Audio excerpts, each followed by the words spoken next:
Okay, so now let's have a look at some of the other options of hatches like set origin and associative hatches. So here we have these two simple rectangles and both of them are of same dimensions. Now let's move on to this hatch tool and I'll select this NC31 pattern. I'll keep this pick points active and now click on this area. So in this case, I've selected this area of the rectangle and here make sure this associative option is checked. Now I'll simply close this hatch. Now we'll create a new hatch pattern here, but this time we'll make it non-associative. So once again, I'll go to this hatch tool, same settings in this case also, but simply uncheck this associative option. So now click on this area and close hatch creation. So you'll find no visible difference in between these two hatch patterns, although one of them is associative and the second one is not associative. So let's select this hatch pattern. And in this case, you'll see this simple grip. Now, in this case, we have the grip at the center, but we also have the boundary grips. Now, that's not the only difference. In this case, let's select the boundary or the rectangle and let's move it. And the hatch pattern changed itself. Now let's do the same thing here. I'll select this and I'll move the boundary. But now the hatch did not move. It's still at its initial position. So that's the actual difference between an associative and a not associative or non-associative hatch. In this case, you have additional boundaries along with the hatch. So now here we have the boundaries and you can use these boundaries to move the hatch pattern like this.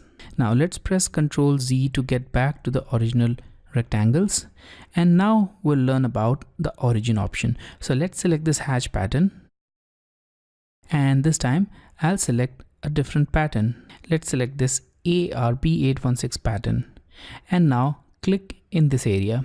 Now the hatch pattern scale is quite big and we need to change it. We need to actually decrease its value in order to see it clearly. So I'll go to this scale and I'll change its value to 0.1 and press enter. Okay, so that's the hatch pattern here. Now look at the hatch pattern which is applied here. Now in this case, the pattern started from any random point and it's now following the rest of the geometry, but we don't have control over the full block size. Now let's say that we want a full block on this corner. We want the complete block to start from this side and we want the rest of the block to follow that pattern. Now for that case, you can specify an origin point, and to do that, select this set origin option and click at a point where you want to specify the origin. In this case, it will be this point. Now click here and you'll notice a change here. Now this side we have this complete block and rest of the blocks will follow this origin. Similarly, if you want to change the origin, you can select it here as well or any other point. I'll go to set origin again and I'll click at this point. Now the origin changed to this point. So that's the set origin tool. You can use this tool on other patterns also. For example, I'll select the same hatch tool. I'll select the NC31 pattern and I'll change the scale to 1 and let's apply the hatch here. Now if you zoom into this area, you'll notice that the hatches are not starting from this vertex. Now what if you want the hatch to start from this vertex? Obviously you can change the origin.